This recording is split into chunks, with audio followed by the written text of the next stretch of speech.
ইসলাম ও আলোর পথ চ্যানেলে আজকে তোমাদের কাছে পাঠ করে শোনাব বাংলাদেশের বিখ্যাত লেখক আরিফ আজাদের লেখা কোরআন থেকে নেওয়া জীবনের পাঠ বইটির কয়েকটি কাহিনী অংশ।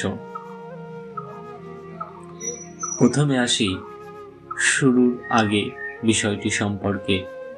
এখানে লেখক কি বলেছেন আমরা জেনে নিই।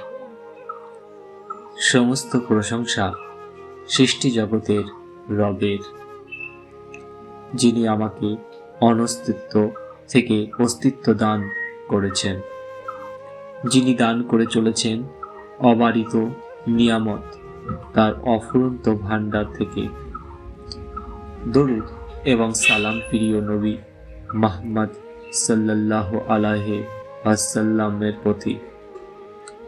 আসমানি আলোয় যিনি আলোকিত করেছেন গোটা সৃষ্টি লোক, যিনি বহন করেছেন নূর এবং তাতে সমুজ্জ্বল হয়েছে অন্ধকারে ঢেকে থাকা হৃদয়গুলো।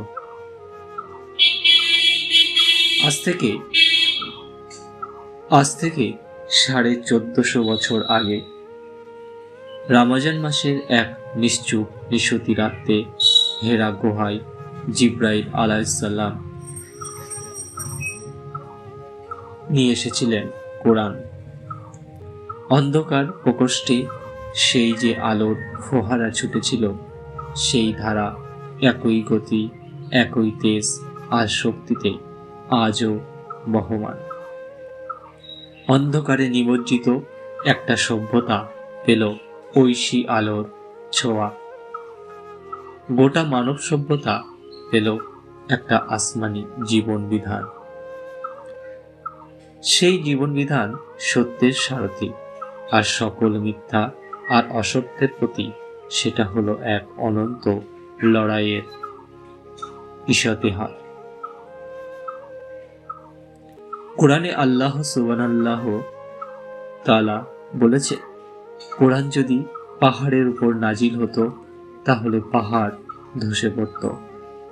এতটাই তেজ আর শক্তি কোরআনের কথাগুলো ধারণ করে। কিন্তু কি আশ্চর্য ঘটনা দেখুন, সেই কোরআনকে মানুষের হৃদয়ে কত অবলীলায় ধারণ করতে পারে। মহান রবের কি অপার অনুগ্রহ, সুবহানাল্লাহ। কোরআন নাজিল হয়েছে জীবন বিধান হিসেবে, জীবনের সকল অনুষঙ্গ আর অনুঘটকের জন্য কোরআন পেশ করে এক অনুপম প্রস্তাব। কোরআন বাতলে দেয় অনন্তের পথ, কিন্তু দুঃখজনক হলেও সত্য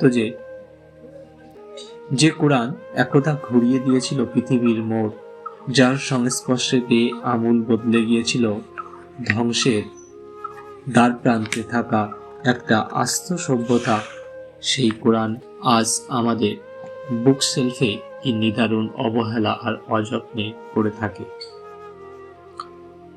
জীবনের পরতে পরতে আমাদের সাথী হবে, এই উদ্দেশ্যেই নাজিল হয়েছিল কোরআন। কিন্তু আজ আমাদের জীবনের সাথীর কোনো অভাব না হলেও কোরআনকে দেওয়ার মতো সময় আমাদের বড্ড অভাব।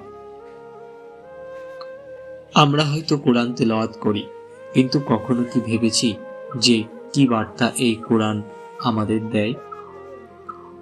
কেন নবী, রাসূল, সালেহিনদের জীবনের পুঙ্খানুপুঙ্খ ঘটনাবলীকে আল্লাহ সুবহানাহু তাআলা স্থান করে দিয়েছেন কোরআনে? কোরআনের একটা অক্ষর, একটা জ্যোতিচিহ্ন অতিরিক্ত নয়।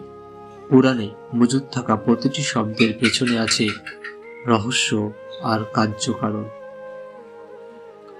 কিন্তু কোরআনে লুকিয়ে থাকা সেই মণিমুক্তগুলোর সন্ধান কিভাবে লাভ করব আমরা? কিভাবে আহরণ করব সেই জ্ঞান আর সেই নির্যাস, যা লুকিয়ে আছে প্রতিটি শব্দের ভাঁজে, প্রতিটি আয়াতের গভীরে? কোরআনকে জীবনের চোখ দিয়ে অধ্যয়ন করলেই কেবল এটা সম্ভব।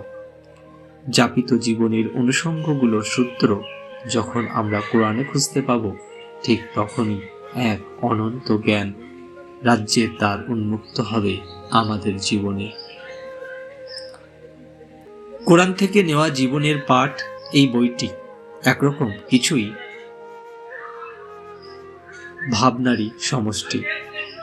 আমার কোরআন অধ্যয়নের নোট খাতাও বলা যায় এটাকে। আমার সেই ভাবনাগুলোকে যদি কিছু মানুষকে অন্তত কোরআন নিয়ে ভাবতে উদ্বুদ্ধ করে, যদি তারাও কোরআনের চোখ দিয়ে জীবনকে দেখার প্রয়াস পায়, সেই চিন্তা থেকে এই ভাবনাগুলোকে মলাটবদ্ধ করা। এটা কোনো তাফসিরের বই নয়, আর আমি নিজেও নই কোনো আলিম। আমি নিতান্তই সাধারণ একজন মানুষ, যে কোরআন নিয়ে ভাবতে ভালোবাসে, কোরআনের অলংকার, ভাষা, ছন্দ, গভীরতা আর প্রখরতার মাঝে ডুবে থাকবার যার দুনির্বার নেশা। কিন্তু এই বইয়ের ভাবনাগুলো আদতে প্রসিদ্ধ তাফসিরগুলোর সার নির্যাস। আমাদের পূর্বসূরীদের বলে যাওয়া, রেখে যাওয়া আর লিখে যাওয়া গ্রন্থগুলি এখানে মূল উৎস হিসেবে সামনে রাখা হয়েছে। বইতে মজুদ থাকা অনেক ভাবনা আমি বিভিন্ন আলিম আর উস্তাদগণের লেকচারে শুনেছি, আর্টিকেলে পড়েছি, সেগুলো নোট করেছি এবং কোরআন অধ্যয়নের সময় সেই নোটগুলোকে সামনে রেখেছি। বিশেষ করে শাইখ আব্দুল নাসির জাংদা হাফিজাল্লাহু, উস্তাজা আইদা মাসুরি মুস্তাফা কোরআন তাফসির নিয়ে তৈরি তুলায়াহ ব্লগ সহ নানান উৎস। আমি তাদের সকলের কাছে কৃতজ্ঞ। আল্লাহ সুবহানাহু তাআলা যেন তাদেরকে উত্তম বিনিময় দেন। বইটি বিদগ্ধ আলিম দ্বারা সম্পাদনা করা হয়েছে বারংবার। রেফারেন্সগুলো ক্রস চেকের মাধ্যমে নিরীক্ষণ করা হয়েছে। তবে মানুষ মাত্রই তো ভুল করে। মানবীয় দুর্বলতার কারণে এই বইতেও ভুল থেকে যাওয়া অসম্ভব কিছু নয়। বইটির কোনো ভুল যদি সহৃদয় কোনো পাঠকের নজরে পড়ে, খুব আপ্লুত হব যদি তিনি আমাদের দৃষ্টি আকর্ষণ দেন। নিশ্চয়ই এই বইতে যা কিছু ভালো তা কেবল আল্লাহ সুবহানাহু তাআলা পক্ষ থেকে, আর যা কিছু ভুল তার দায় শুধুই আমার। পাঠকের কাছে আমার বিনীত অনুরোধ, এই বই যদি আপনার বিন্দুমাত্র উপকার করে, তাহলে আমার জন্য আল্লাহ সুবহানাহু তাআলার কাছে দোয়া করতে ভুলবেন না। আর হ্যাঁ, যদি মনে করেন বইটা আপনার কোনো ভাই, বন্ধু, আত্মীয়, শুভাকাঙ্ক্ষী জীবনে পরিবর্তন আনতে সহায়ক হতে পারে, তাহলে বইটা পড়া শেষে তার কাছে পৌঁছে দেবেন। আমাদের হৃদয় জুড়ে নামক কোরআন বসন্ত।